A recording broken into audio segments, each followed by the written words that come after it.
संस्कृतस्ते गंगा प्रवहति देवोऽपि संस्कृतं कथयति। देखे ये आपके लिए बहुत गौरव का क्षण। भगवान करे सबकी प्रेमिका सपना में तुहैन का देखे, ये ना कहे सपना में तुम्हारे जैसा एक लड़का हमारे सपने में आवा रहा। अरे जब लड़का बुलावे रहा सपने में तो हम कभी बुला सकते। तो ये स्वप्नज संयोग है, स्वप्नज संयोग। और स्वप्नज संयोग के लिए क्या चाहिए? निद्रा। निद्रा क्यों नहीं आ रही है? क्योंकि आंखों में आंसू भरा है। आपके भी आंखों में आंसू है? नहीं है, कोई बात नहीं, अभी नहीं है, कभी आएगा। अब बहुतेरे ने क्या, सब प्रैक्टिकल है, इसीलिए आप जल्दी समझ जा रहे हैं, हम समझ रहे हैं।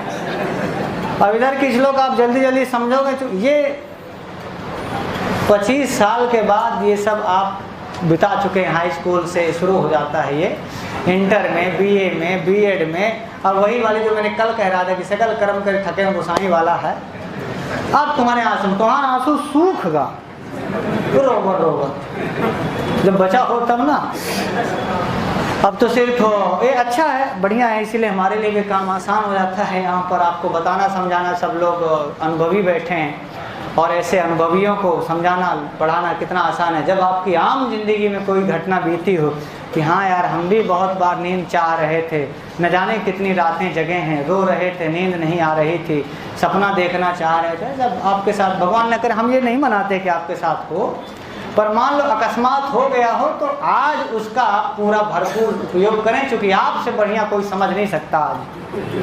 तो जितना डिस्टर्बेंस हुआ होगा आपका पिछला, वो सब यहाँ अपना बराबर कर लो। भाई जाने कितनी रात रोए होंगे, तो अब आप उससे अच्छा उसको कौन सा, क्यों पुष्पेंद्र समझ पाए। जो बहुत वियोगी टाइप की दाढ़ी रखे हैं लोग, नहीं मतलब ये नहीं कह रहे हैं कि आप वियोगी हो।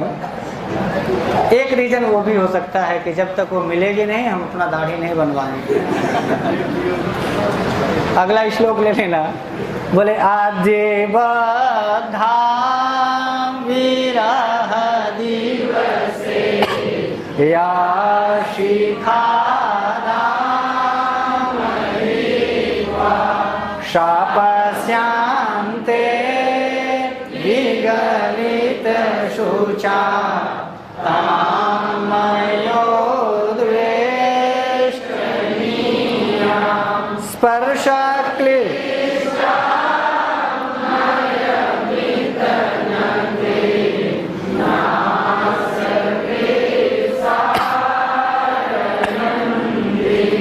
गंडा भोगा कठिन विषमा एक वेणी गंडा भोगा कठिन विषमा एक। करेण माने हाथ के द्वारा, कर माने होता है हाथ, और कर माने टैक्स भी होता है, कर माने सूंड भी होता है, लेकिन यहाँ कर माने हाथ। तो करेण माने हाथ के द्वारा, अपने हाथ के द्वारा। और करेण के आगे लिखा है एक वेणी, एक चोटी वाली। कहते हैं कि जो वियोगिनी स्त्रियां होती हैं वो एक चोटी गूंथती। तो कहते हैं करेण माने हाथ के द्वारा एक वेणी में अपनी एक वेणी को, और जो गंडा भोगा यहाँ तक लटकी हुई है बहुत दूर तक। अच्छा, चाहे आप जितनी चोटी बांधें, 8 महीने से जो चोटी बांधी गई उसमें कुछ तो बाल खुल गए होंगे, हाँ बोलो। और जो बाल खुल गए होंगे खासकर आगे वाले, वो सब कहाँ लटक गए होंगे? आगे लटक गए होंगे। इसीलिए यक्ष कह रहा है कि गंड आभो, गंड आभो, गंड मैंने बता दिया ना कपोल, और आभोग माने विस्तार। ये जो कपोल का विस्तार है, ये वाला जो हिस्सा है बगल का, यहाँ तक क्या आ गया? बोले कठिन विषमाम, द्वितीया का एक वचन, एक वेणीम, द्वितीया का एक वचन। ऐसे कठिन माने बहुत कठोर, और विषम माने उलझी फुलझी।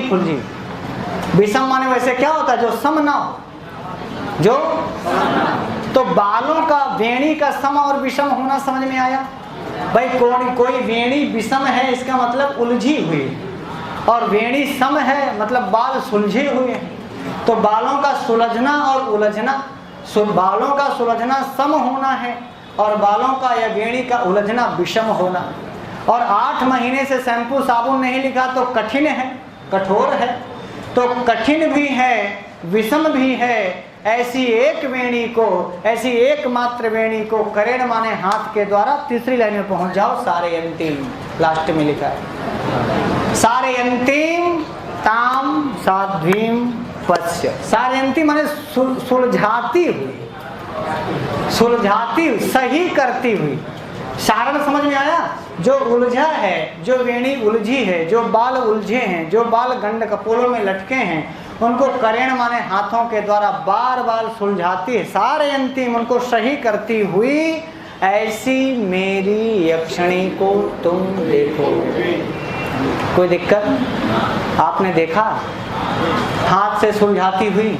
अरे ना यक्षिणी को देखे होंगे, किसी को तो देखे होंगे, कपोल में अपने बालों को बार बार अपने अंगुली या हाथों से सही करते हुए देखे हैं? हाँ, तो समझ लीजिए इसको। गंडा भोगा कठिना विषमाम एक।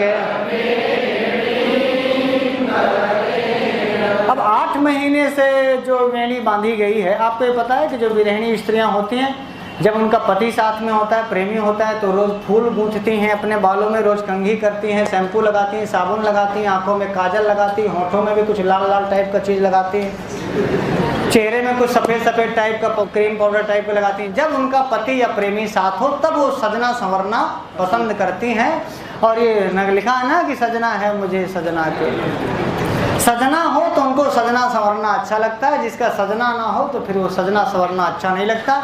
और हमारे शास्त्रों में लिखा भी है कि वियोगिनी स्त्रियों को सजना संवरना नहीं चाहिए।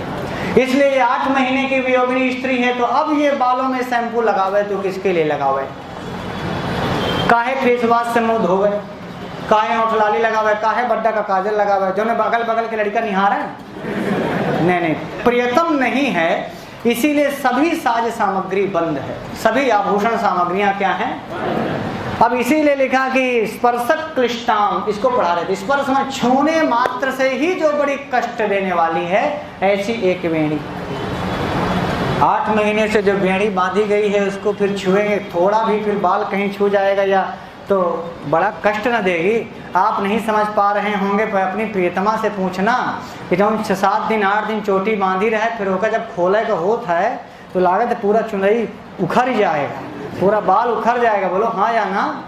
तो ये है स्पर्शक क्लिष्टाम। और ये कोई यक्ष जैसा प्रेमी ही महसूस कर सकता है कि हमारी यक्षिणी की एक वेणी छूने मात्र से कष्ट देने वाली हो गई होगी, चूंकि 8 महीने पहले मैं बांध के आया था उसको। बोलो हाँ। तो स्पर्श क्लिष्टाम, अब बोले अब स्पर्श क्लिष्टाम के बाद अयमित नखेन,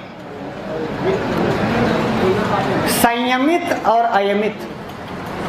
संयमित माने जो नाखून संयमित हो, जिनको रोज काटा जाए, सुधारा जाए, संवारा जाए, वो संयमित नख हैं। और अयमित नख,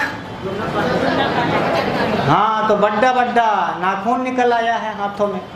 वैसे तो स्त्रियों को बड़ा पसंद होता है कि नाखून बड़ा रहे, पर बड़ी व नाखून वाली स्त्रियों के लिए रामायण में शूर्पणखा लिखा है। नखा माने नख वाली, सूपे के समान जिसके नख हों।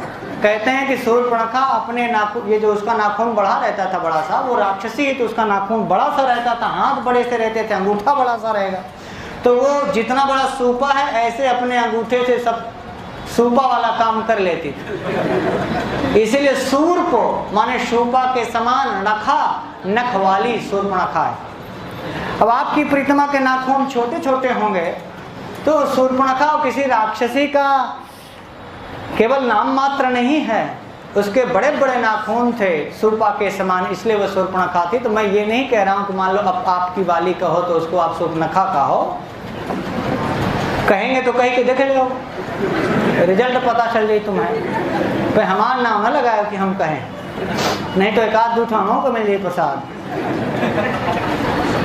नख वाली, नखा माने नख वाली, शूर्पणखा माने शूर्पों के समान नख वाली। मैं अयमित नख बता रहा। अयमित नखेन में तृतीया है और करेण में भी तृतीया है। कर माने होता है हाथ, और हाथों में ही होते हैं नाखून, और उन्हीं नाखून वाली अर्थात जिन हाथों के नाखून नहीं काटे गए हैं, ऐसे अयमित नखेन करेण अपने एक वेणीम को सारे अंतिम ताम यक्षणीम पश्य। कर लेंगे इसको, अर्थात जो अपने नाखूनों को ठीक से काटी नहीं है और जिसका प्रीतम साथ नहीं है, तो उसको कुछ अच्छा नहीं लगता कि नाखून काटें, कि ठीक से नहाएं, कि ठीक से सजें, कि ठीक से बालों को संवारें, कि ठीक से चेहरे को संवारें। प्रीतम के ना होने पर वो कोई काम ठीक से नहीं करना चाहती, इसीलिए उनके नाखून अयमित नख हो गए। कैसे हो गए? और अयमित नखेन में भी तृतीया है, इसको करेण के साथ जोड़ दो। अयमित नखेन करेण, अयमित, और उसको असकृत, बार बार, असकृत माने सारे अंतिम, सुलझाती हुई, बनाती। किसको सुलझा रही है? एक वेणी, एक वेणीम सारे अंतिम, और बाकी सब एक वेणीम का विशेषण है। क्या?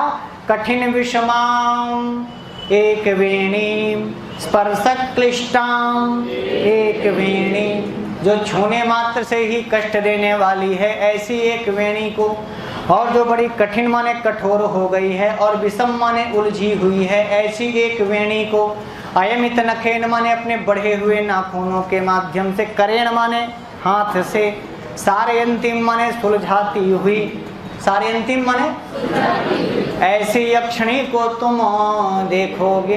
कोई दिक्कत? कर लेंगे ना? अब वो सब बाल कहाँ पे हैं? गंडा भोगा एक वेणी।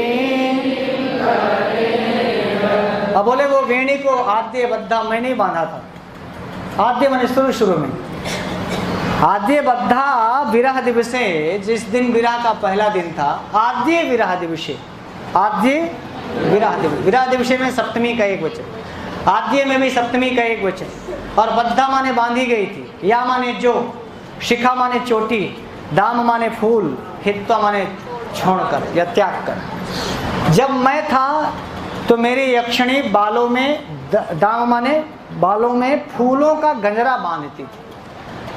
और ये साहित्य शास्त्र का नियम है कि यदि मान लो प्रेमी अपनी प्रेमिका को छोड़ के जाता है, तो अपने हाथों से उसकी चोटी करके जाता है, और जब वो दोबारा आता है तो अपने ही हाथों से उसकी चोटी को खोलता है। बोलिए हाँ या ना? ये प्राचीन परंपरा है, भारतीय कल्चर हमारा यही था कि अर्थात मैं ये करके जा रहा हूँ और मैं ही आके दोबारा। इसीलिए कोई आदमी कहीं जाता था ना, तो जल्दी वापस आने की कोशिश करता था कि मुझे जाकर के अभी अपनी श्रीमती जी का चोटी खोलना है।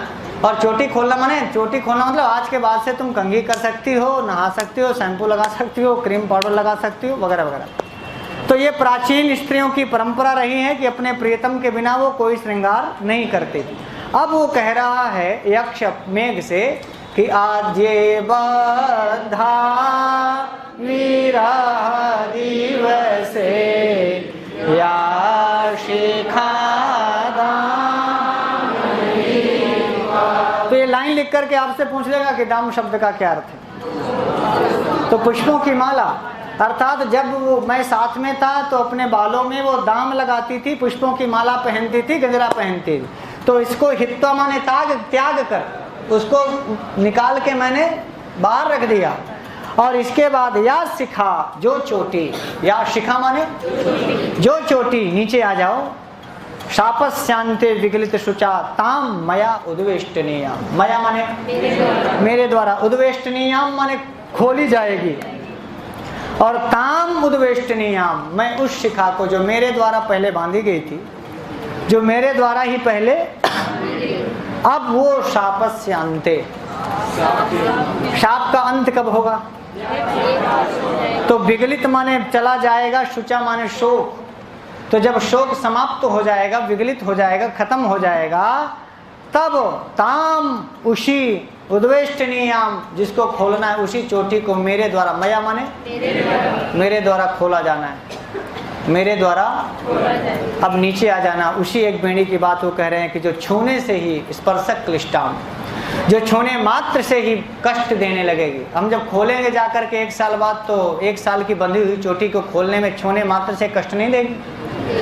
और एक वेणी और कठिन विषमाम हो जाएगी, उसी को बार बार गंडव होगा, जो उसके कपोल स्थल में कुछ बाल आगे आ गए हैं, उनको अपने करेण माने हाथों से सारे अंतिम माने सुलझाती हुई बनाती हुई हमारी यक्षिणी को तुम जा करके देखो। वो ऊपर की लाइन में सिर्फ इतना बताता है कि आद्य मया बद्धा, आद्य विरह दिवसे, प्रारंभ के विरह के दिन, जिस दिन मैं पहली बार उससे अलग हो रहा था, विरह दिवसे, आद्य विरह दिवसे समझ में आ गया? आद्य विरह के प्रथम दिन, विरह के आदि दिन, शुरुआत के दिन, और वो या माने जो, या शिखा, जो चोटी, मया बद्धा, और मैंने बांधा था दाम हित्वा, पुष्पों की माला को अलग करके, पुष्पों की माला को अलग करके मेरे द्वारा उसकी चोटी बांधी गई थी। वही चोटी अब स्पर्शक क्लिष्टाम हो गई है, वही चोटी अब कठिन विषमाम हो गई है, और वही चोटी एक वेणी है, जो उसी चोटी को मैं जाकर के जब विगलित शुचा मया, जब हम विरह का दिवस अंत हो जाएगा, लिखा ना शापस्यांते, शाप का जब अंत हो जाएगा तो विगलित शुचा, शोक हमारा दूर हो जाएगा, मेरा भी और उसका भी। विगलित शुचा ऐसे मया, विगलित शुचा में भी तृतीया का एक वचन है, विगलित शुचा मया उद्वेष्टनीयाम, खोली जाएगी जो शिखा, ऐसी बालों को सुलझाती हुई मेरी प्रियतमा को तुम जाकर देखो।